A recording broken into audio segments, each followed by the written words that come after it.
I'm asking them like. Okay, good morning, everybody. So let's go over a couple of announcements here. First of all, the assignment that you've got due is tomorrow by noon. So that's the homework 8 you can find on Blackboard right now.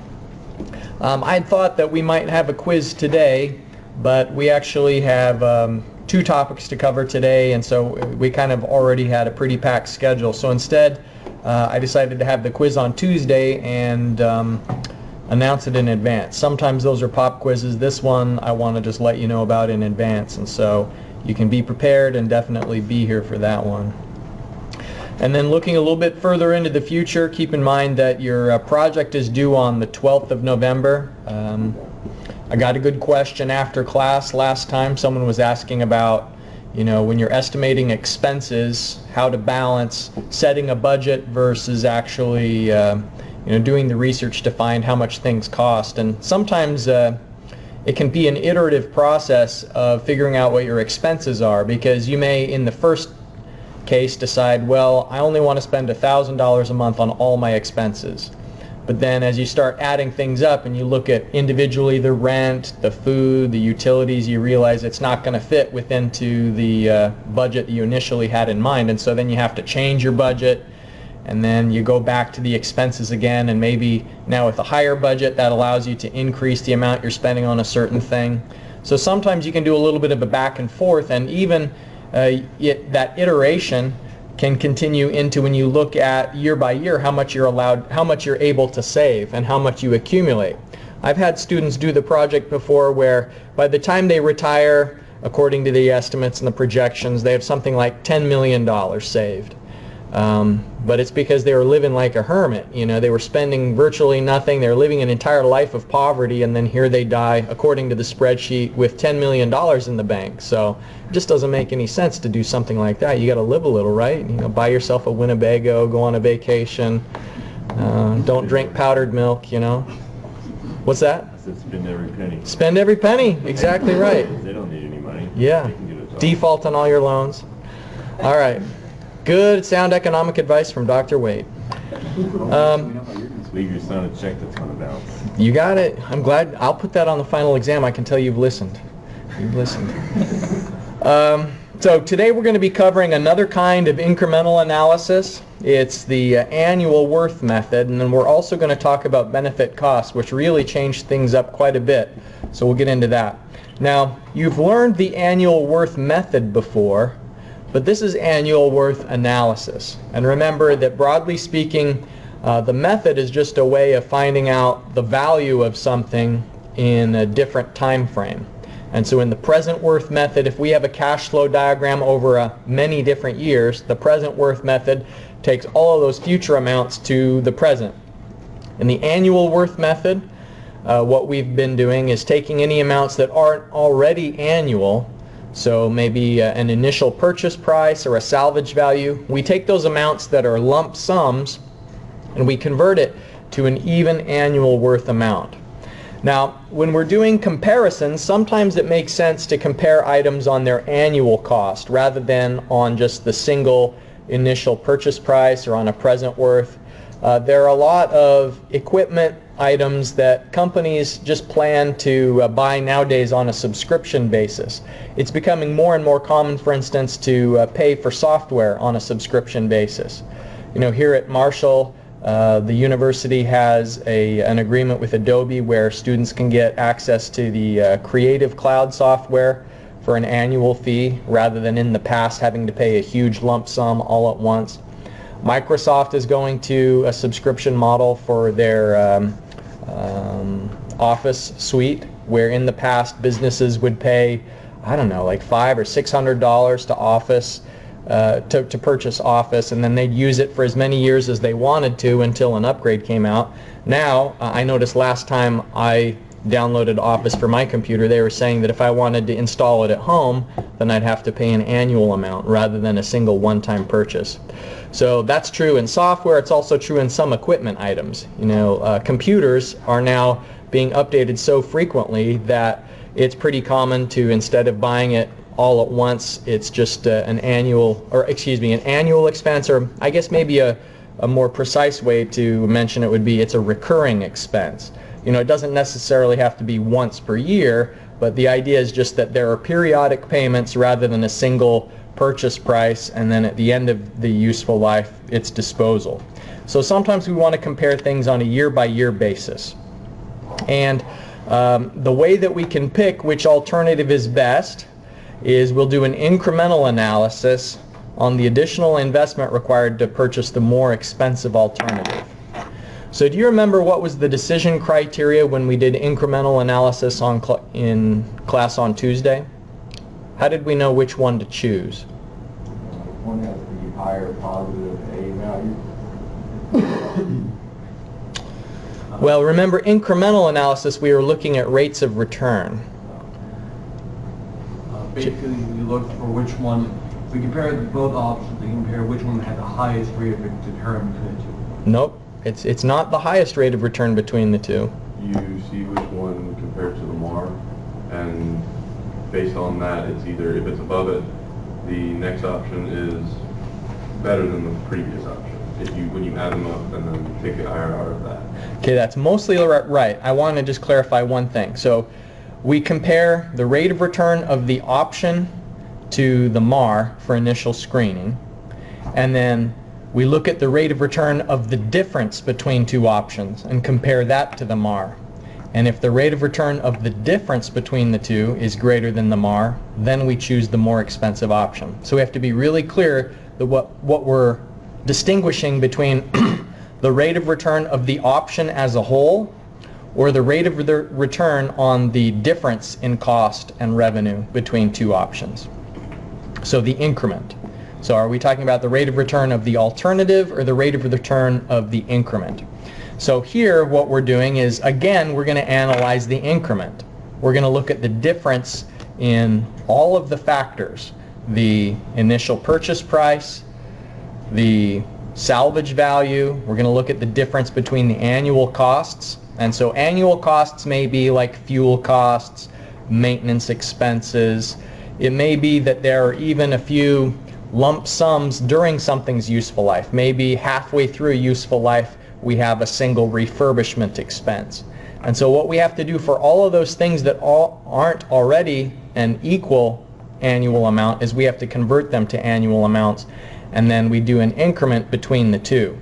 Now it's a pretty tricky process, and our book doesn't do a great job explaining it. If you went to the textbook to try and learn the incremental annual worth analysis, I think you'd really struggle to figure it out based on what the textbook explains. And so I've put together a template that kind of shows you how to set things up in an Excel spreadsheet, and step by step, A, B, C, D, will take you through the process to find out which option is better. And as the illustration, what we're going to do is compare two pieces of construction equipment, and let's just say, for instance, that they have different initial costs. You know, one alternative is more expensive than the other, and they also have different annual costs. And this is a pretty typical thing, that maybe one of the alternatives has a higher initial cost, but because it costs more up front, it may have lower annual costs. You know, maybe it's more durable and doesn't have to be calibrated as often. Maybe it doesn't need as much maintenance. But then you'll notice that they have different lifespans. Remember, the annual worth analysis, one of the things that we like about it is that it automatically assumes repeatability. And so when we're using the annual worth analysis, we don't have to manually correct for time by using LCM, contract services, early termination. We don't have to use those methods that we would usually use if we were doing the present worth method or the future worth method.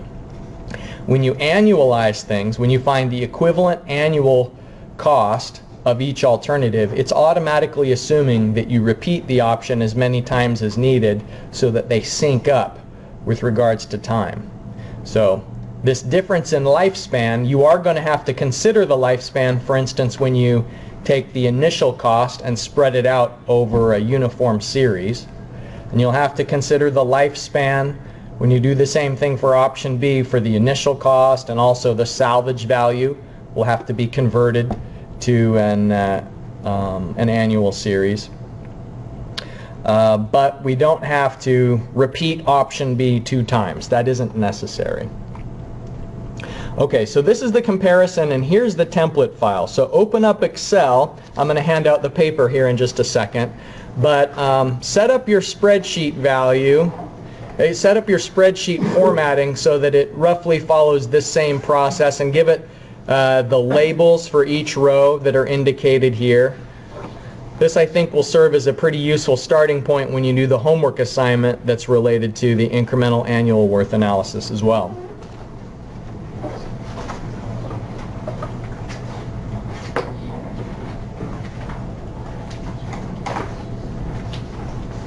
We're going to be using the payment function again today. It's been a while since we used the payment function in Excel. Remember, what the payment function does is it finds the uniform amount every period based on the starting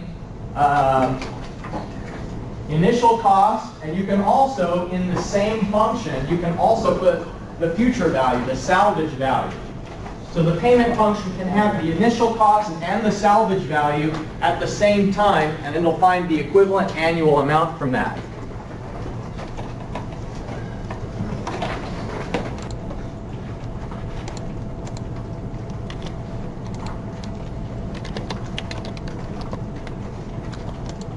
Remember that for all of these methods that we do during the in-class exercises, the solution is saved in the video, the YouTube video. So if there's any technique that you're not quite sure about how to do, you can always watch the video and refresh your memory on it.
Okay, I'm going to work through the solution on the screen. If you want to check your answers so far, you can look up here and see if you've got it right. Now, of course, you won't know whether it's right until I've done the goal seek to solve for the unknown interest rate. So these initial values at first are just going to be based on a guess of the interest rate.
So what we're looking for is for the difference in the annual costs to be zero by changing this guess value of the interest rate, and what we'll get is that it's 12.65%.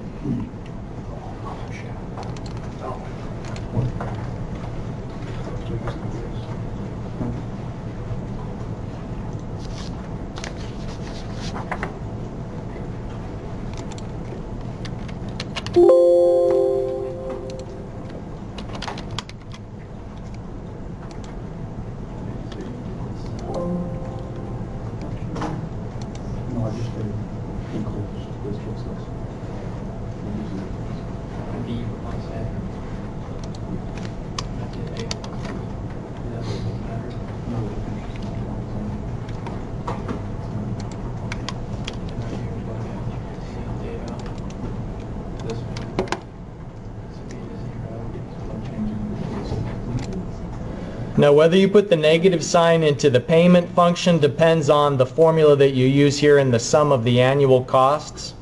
If you're just going to add each of these cells together, X, Y, and Z, and they need to be negative to be expressed as costs, then you can put the negative sign into the future value function, or you can put the negative sign into the combination where you're combining all of the costs together.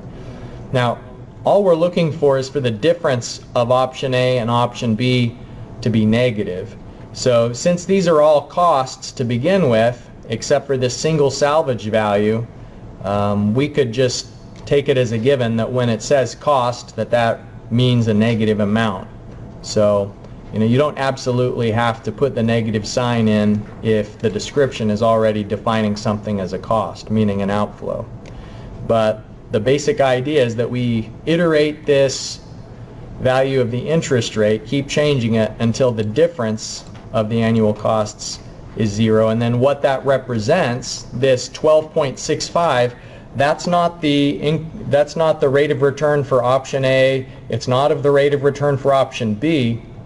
It's the rate of return for the difference in cost between the two options. Now, option B is more expensive, so the question is, should we do option B? Well, that depends on the MAR for the company. And at the bottom of the page it says, if the MAR is 9%, then what should you do? Should you do option A or should you do option B? So I'll give you a minute to think about that. I won't mention the answer right off the bat. Okay, so how many people got 12.65%? All right, so which option should the people choose? Should they choose option A or option B? Option B is the one that you should choose, because remember, the rule is if the rate of return on the increment is greater than the MAR, then choose the more expensive alternative. So option B is more expensive. The rate of return on the difference between A and B is 12.65%. So what that means is that the extra amount you have to spend in order to get option B, that's justified. Option B is more expensive, and it's worth doing that because the rate of return that you get on that extra amount is 12.65%, but if your MAR is only 9%, then you're going to be getting more profit from option B. Okay, there is something called capital recovery, which we talked about before earlier in the semester. Capital recovery is when you annualize the difference between the initial purchase price and the salvage value. So it's when you're buying equipment and then at the end of the useful life you're selling it, and you want to find out how much would you have to earn each year just to cover the cost of that equipment.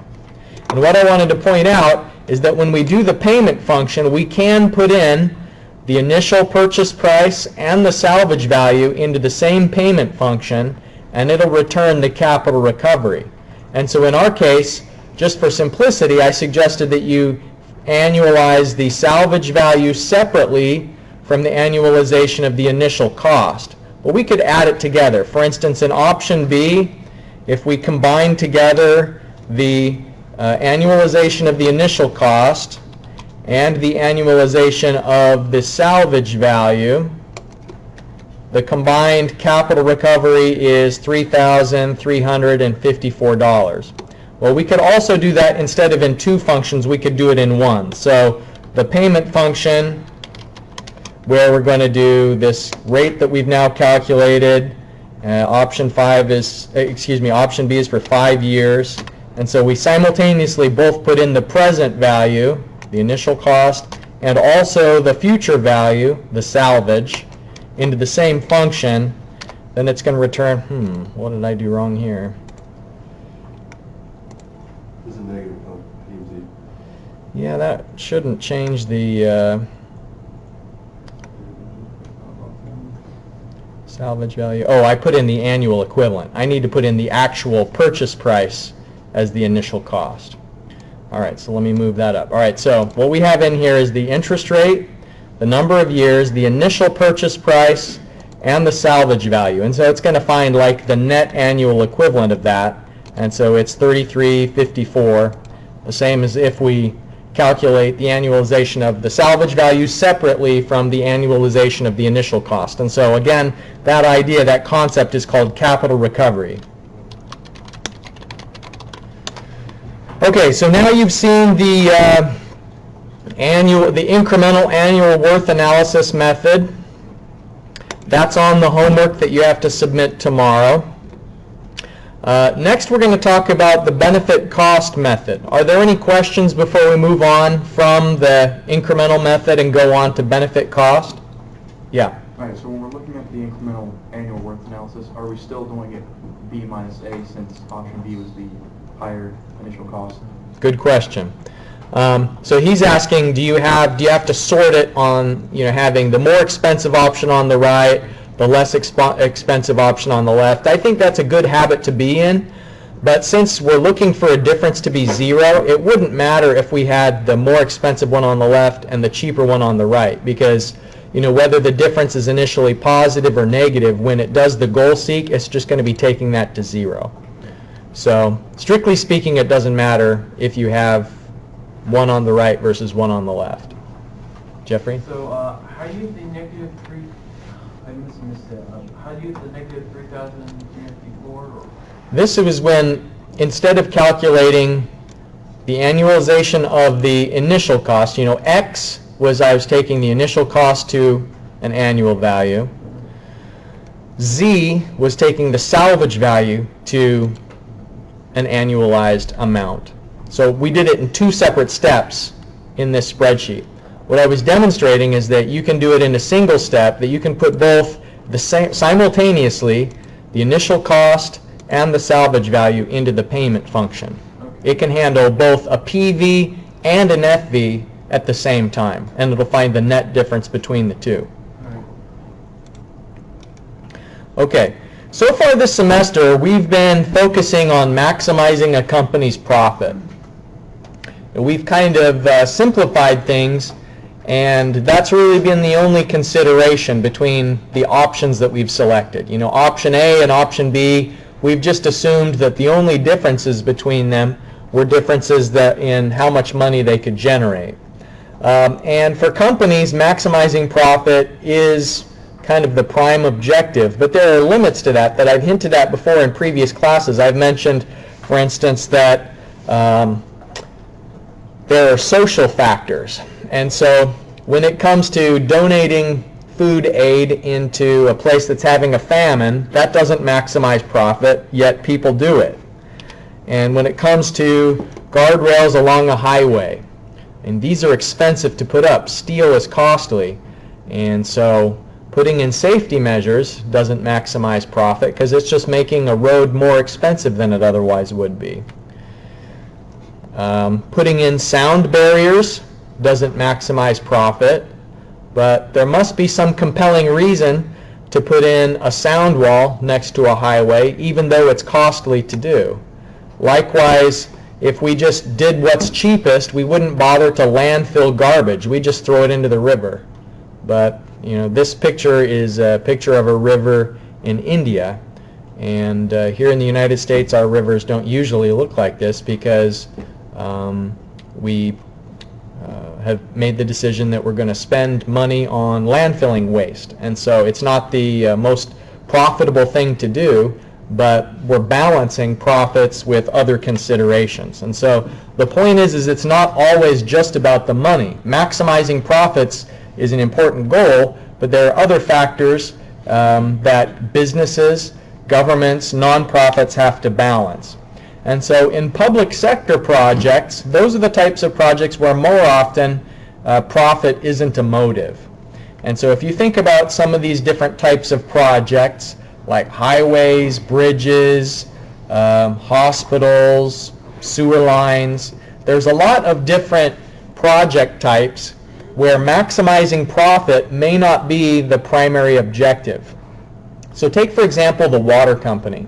Around here, the water company is West Virginia American Water, and they're the only provider of drinking water to people's homes. It's not like there's 2 parallel sets of water pipes and you get to choose whether you use water from one company or another. It's not like how you can buy groceries from many different stores. It's a monopoly, the delivery of water. And so if maximizing profit was the objective, then what the water company would do is they'd immediately increase their rates because you'd have no other alternative but to continue to buy your water from them. I mean, in theory, you can buy bottled water, but that's not practical for bathing and flushing your toilet and cooking. There's just a lot of applications where piped water is the best choice.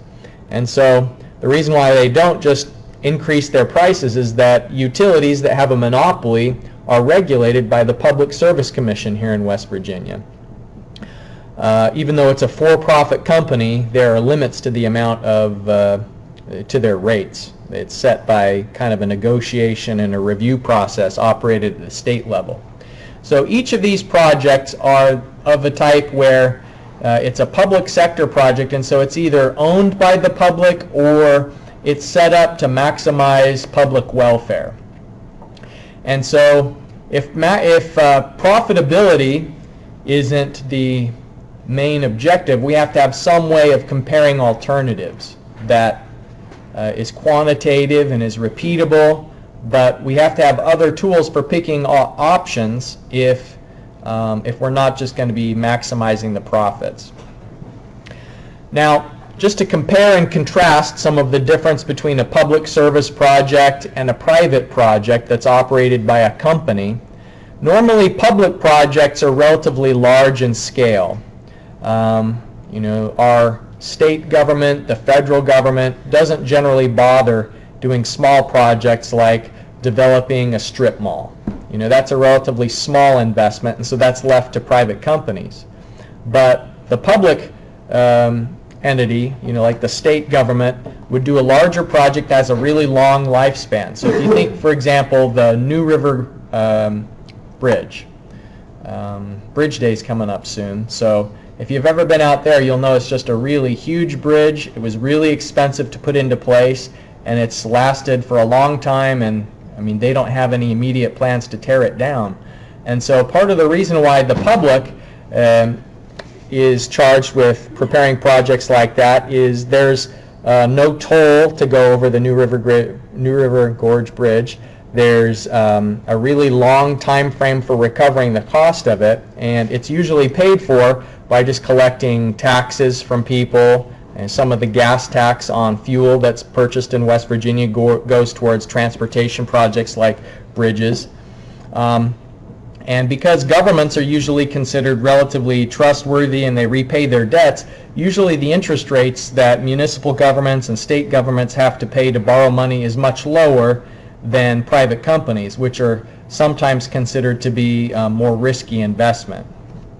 So you just compare and contrast how the private companies get money for projects versus how public sector projects are funded.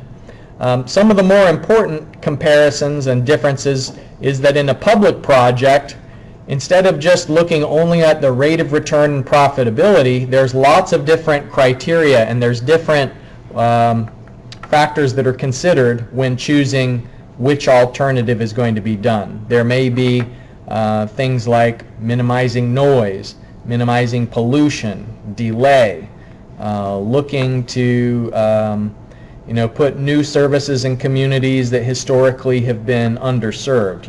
If we're talking about where to put a park or where to build a school, it wouldn't just always be maximizing the rate of return. So we're going to get into all of these differences between public and private companies.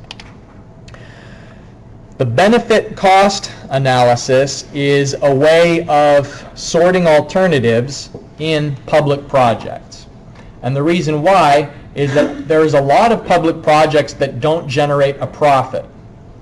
Remember that if you try and calculate the internal rate of return on a project that is losing money, you'll get an error value. You won't be able to calculate the internal rate of return for a project that isn't returning profits over time.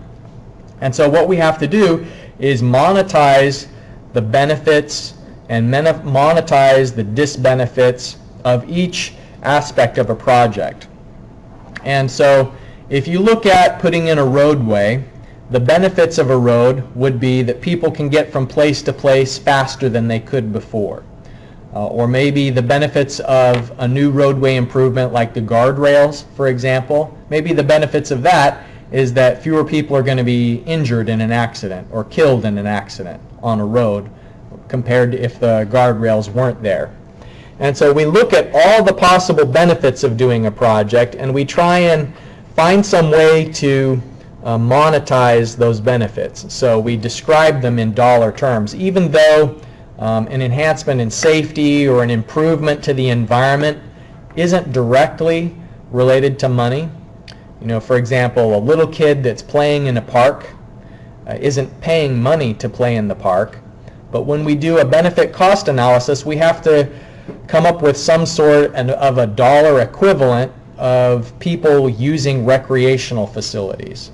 So if it's fishing in a river, you have to say, well, people pay $10 an hour for recreation, you know. And so there's this process of trying to assign economic indicators to things that we think of as maybe not directly related to money. Leisure opportunities, environmental protection, enhanced safety, time savings, and so on. We do the same thing when we consider all of the disbenefits of a project. And so when you're building a new roadway, there's going to be, during its construction period, some delay involved. You know, a road may be choked down to a single lane and people are having to take turns going on the road, and that causes delay. During the period of construction, it may be that businesses in the construction zone, people don't want to shop there because it's just hard to get in and out of the parking lot maybe, and so businesses are suffering an economic loss during the construction period. Sometimes projects will cause damage to the environment, and that's the case for a lot of dams. You know, dams that have been constructed for flood control, they do really great things in preventing flooding in the downstream communities that they serve, but putting in a dam prevents sediment from traveling downstream, and that's actually a pretty important environmental process, the movement of sediment through the environment, and also it can interfere with the migration of fish. And out in the western United States, that's a big problem that they've had with trout and salmon throughout California, Oregon, Washington. They've put in a lot of dams, and it's interfered with the migration of some fish, and it's really kind of wiped out a lot of the historical stocks of fish in certain areas. And so you have to somehow quantify the dollar impact of conducting a project, both in the beneficial and the harmful aspects. And then there are going to be actual costs having to do with the construction and maintenance and operation. So we look at the expenditures, and those are what we call the costs. We have to take everything to the same time frame. So that means we either take all of the benefits, costs, and disbenefits to the present, to the future, or we annualize them. So you can't add dollars together unless they're in the same time. And then the other restriction is that the formula I'm going to show you, it already has the minus sign built into the formula, so you don't have to put a minus sign into the costs. And sometimes putting in a certain project is going to save money that has been spent before. And so if the government is going to save money because a project is being constructed, then those savings should be subtracted from the costs. So this is the benefit to cost formula for what's called the conventional. And so what you'll see is we have the benefits minus the disbenefits in the numerator, and then the sum of both the initial construction cost and the annual maintenance and operation costs in the denominator.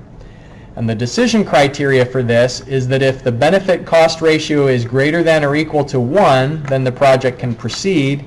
And if it's less than 1, it means that the project should be rejected. So the interpretation of that is if you have more benefits than costs, then you should do the project. And if you think about it in monetary terms, what you're saying is you're getting more than $1 of benefits for every dollar of costs when the ratio is greater than 1.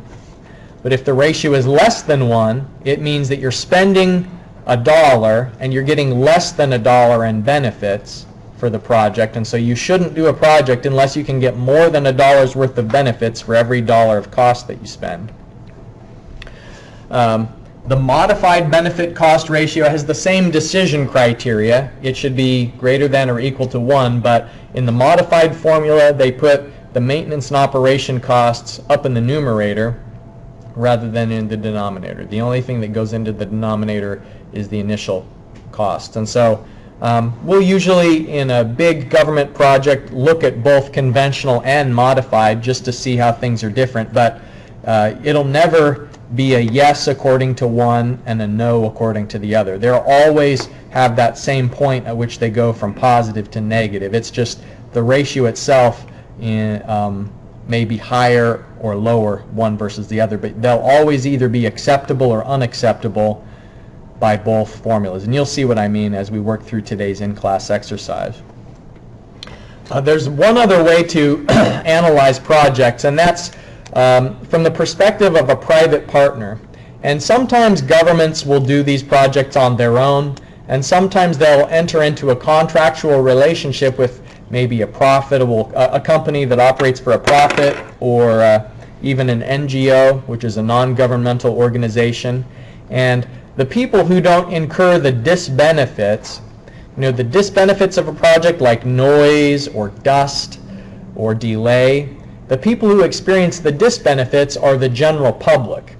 It's not the company that's helping to generate the project that experiences the disbenefits. And so if we just look at the profitability index, what we're saying is we're looking at the benefits of the project minus its maintenance and operation costs relative to the initial construction costs. And remember that for each of these, even though M and O is an annual amount, we have to take it to the present if we're going to use the initial costs in the present basis as well. Or if the benefits have been annualized in our analysis initially, we have to take everything to the same time frame before we put it into this formula. All right, so on the back side of the paper that I've given you for the in-class exercise today is a description of a project. And I'd like you to start by making a cash flow diagram, because this is a pretty complicated project that's happening. They're constructing a new highway, and it's going to take several years to construct the highway. They're going to have to spend $4 million in the present just to kick off the project. Then they'll spend $18 million a year through 4 years of construction, and then $4 million to wrap the project up in year 5. You'll notice that those are the construction costs, and we have maintenance costs for 20 years. There's a description of the revenue that's going to be generated by this highway, and also the benefits. And so we're considering these as the benefits of the project. And then the disbenefits are described as well. So take everything to the present worth, each of these to the present worth, and I've provided you with the 4% interest table, because the government that is constructing this project is able to borrow money at 4%. So we're using that as the discount rate. I'd like you to calculate the conventional, modified, and profitability index for the project.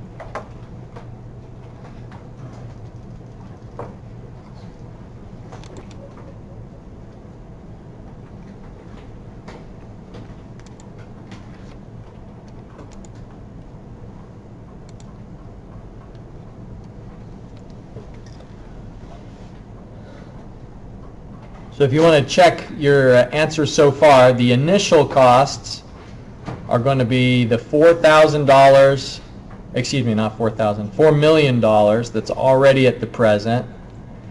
And then there are 4 years of 18 million, so that's a P/A at 4%, and N equals 4. And then there's this single $4 million amount in year 5 that we have to take to year 0. So the sum of the initial costs, the C sub I, should be 72.62 million. That's going to be the initial costs taken to the present.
So how would we interpret the results of this analysis? Well, if you look at the benefits minus the disbenefits, you'll notice that the amount in the denominator of this fraction, the costs, are much larger than any remaining benefits once you subtract out the disbenefits. So that's bringing the ratio less than 1. This project is not a good idea. It should not be undertaken, because the conventional benefit cost ratio being less than 1 means that for every dollar of costs, we're only getting 41 cents of benefit. So that's according to the conventional ratio. If we calculate the modified B to C ratio, it's even worse in that case, because the benefits are reduced even further by subtracting out the maintenance and operation costs from the numerator. So it's also less than 1. So conventional and modified both say the project shouldn't be undertaken. And even when you ignore the disbenefits, it still has a profitability index that's less than 1. So even setting aside the inconvenience, delay, environmental effects, noise, all of the disbenefits, and just looking at the quantifiable benefits and costs, it still doesn't go over 1. So this project should not be undertaken according to the B to C analysis. When we have class next week, we're going to combine two ideas together. You've already had some practice with incremental analysis, and now we've got this B to C method, and so looking to the future, we're going to do an incremental B to C method. Do you have a question? Yeah. Can you scroll back up to the profits or the benefits? Mm-hmm. So you took the 5 mil back to year 10 after you found the present value, or the future value of that, and then you took that back to the present, correct? Everything goes to the present. Yeah. Okay, well, we're out of time for today. Remember that your assignment is due tomorrow by 12 noon. And then when we start on Tuesday, at the beginning of class, we're going to have a quiz. All right, so I'll see you on Tuesday. Have a good day. Did you use 8.11, but it was year 11 through 20, so that would have been 9 years, correct? Well, from year 0, it would have been